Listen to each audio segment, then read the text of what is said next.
Good morning, St. Martin's.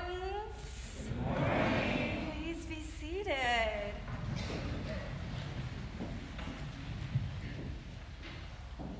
What are signs of faith? Have you ever stopped to really think about the answer to that question? What are signs of your faith? What are signs of my faith? What are signs of our faith as St. Martin's? Sometimes when we might not know the answer, or when we might need just a little bit more enlightenment, who better to turn to than children themselves? And so that is exactly what we did here at St. Martin's Wonder Church last Sunday, where we were able to ask the children what are signs of faith, and they drew amazing things. They drew crosses, butterflies, nature, hearts, people holding hands, even a swing on a playground. All of their creations were beautiful in their own way, and that makes me think about what are signs of faith for grown-ups. Today's gospel is all about signs of faith. We hear about this unnamed woman who has been constantly bleeding for the last 12 years. She is ceremonially unclean in her touch. Her touch makes others unclean as well. She's deemed as a social outcast, an outsider. She doesn't have anybody advocating for her, being there for her. And so she grows desperate. She grows desperate for healing from this ailment that has consumed her entire body for nearly a decade because doctors, they haven't been able to heal her.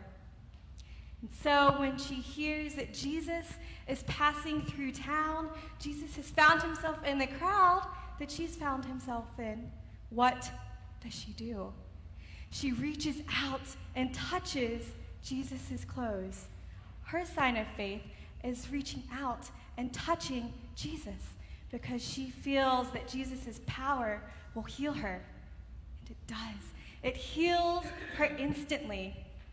Now, when Jesus feels his power come out from him, he asks, "Who touched me?" And this woman, she reveals herself immediately to him and falls at his feet, trembling, and tells him the entire truth. Now Jesus, he turns to this woman and he says, "Daughter, your faith has made you well. Go in peace, be healed."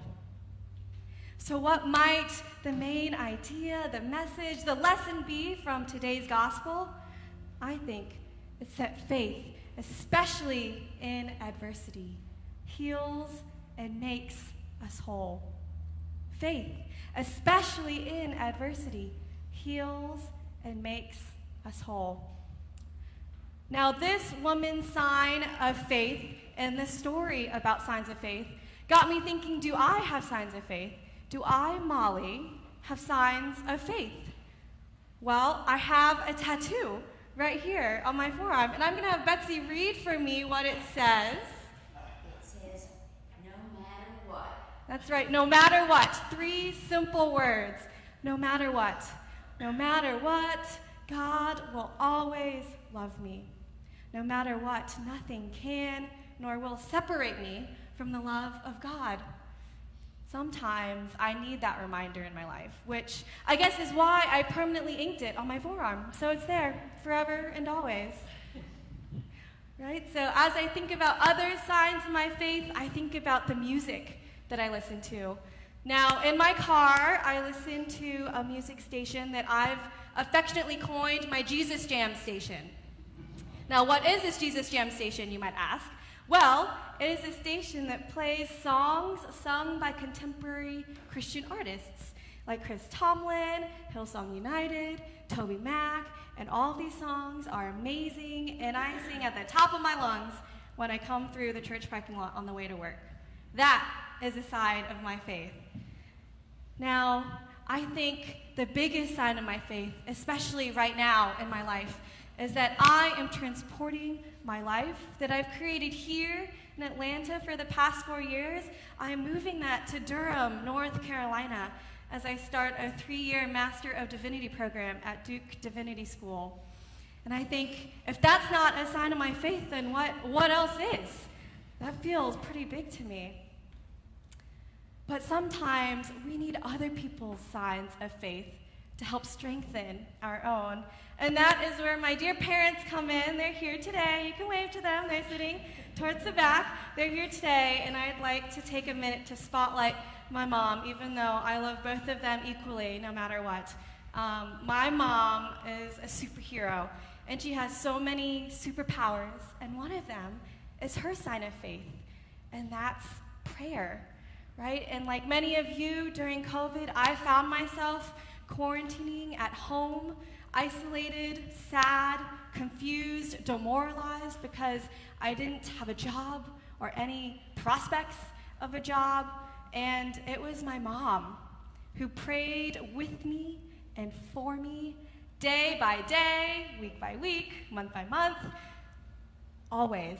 And her faith in me pointed me in the direction to touch Jesus, to reach out and extend my hand to touch Jesus.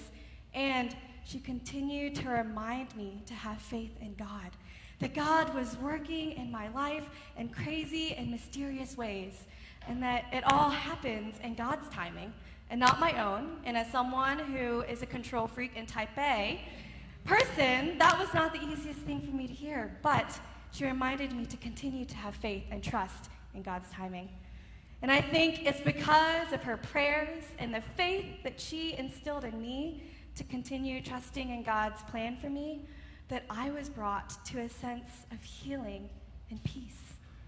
Right? So faith, especially in adversity, heals and makes us whole. I think both our prayers were answered because it led me and it led us here to St. Martin's. You, St. Martin's, you were the answer to my prayers. And that is what leads me to St. Martin's signs of faith. Now, St. Martin's, what are your signs of faith? I feel like you have so many that it's hard for me to go into all of them today because we need 2, 3, 4 hours. But I'd like to highlight just a few. And I think one of your signs of faith is that of worship, especially Wonder Church, because many of you know Wonder Church is our service for children, youth, and families. And at Wonder Church, I have faith in the future of the Episcopal Church because we get to invite children, youth, and families through those doors that you'd entered into only minutes ago. We get to invite them here in this space and love on them and worship with them and raise up the next generation of St. Martin's and the capital C Church. But I think this worship service is Wonder Church too, because grown-ups are basically just big kids, right? In this worship service, we have so many signs of faith here, whether it's through the liturgy or the preaching or the sacraments or the altar and the candles and the music. This service has so many signs of faith contained within its walls. Now, I think another sign of faith that St. Martin's has is that of the many outreach opportunities and initiatives that you all get to partake in, especially the Hunger Walk and our Southern Center Food Pantry, right? When we as parishioners get to journey down to the Home Depot backyard to participate in the Hunger Walk or run. I'm always walking, but we do have some people who are running it. We get to continue supporting the good work that the Southern Center Food Pantry and the Atlanta Community Food Bank get to do, because the Atlanta Community Food Bank helps us with delivering food to people on Saturday mornings here at the Southern Center. And that sign of our faith, and by us participating in that outreach, shows that we are Christ's hands and feet beyond the walls of this church. And I think that's a pretty neat sign of St. Martin's faith. Now, I think the last sign I'd like to briefly touch on today of St. Martin's faith is that of the adult formation opportunities we've been able to participate in together as a community, as a family. Deacon Victoria got to lead us on a pilgrimage to Selma in Montgomery a little over a year ago, where parishioners got to walk across the Edmund Pettus Bridge with our own 2 feet and got to visit the Legacy Museum and the Freedom Riders Museum And we got to learn about all of the courage and bravery that those individuals had in Alabama during that time. And we got to bring that here back to Atlanta so we could continue doing that good work of racial justice and reconciliation, right? So that was a sign of our faith. And then I think the women's retreat that many of us got to participate in, because it brought together women across all generations of this church. We got to gather in Gable Hall and worship and fellowship and dance. Janet Shepard, if you're in the congregation, thank you for leading us in all of these wonderful dances. We got to walk together outside and just be Christ for one another, and I think that was a sign of our faith. Now, despite all of the adversity St. Martin's you have been through, and many of you personally have been through, just remember that faith heals and makes us whole. And St. Martin's, your signs of faith have inspired and strengthened my own. Over the last almost 4 years, I've been able to call this church my home. And for that, I'm so thankful and grateful. And I'll carry those signs of faith with me as I start my next chapter at Duke Divinity School. So I close the way I began with a question. What are your signs of faith? What are my signs of faith? What are this church's signs of faith? And whether it's a tattoo or a song or prayer or worship or outreach, the signs might vary. Yet, no matter the sign, as long as we continue to have faith in a good and faithful, trusting, steadfast God, Jesus assures us of this. Beloved, your faith has made you well. Go in peace and be healed. Amen.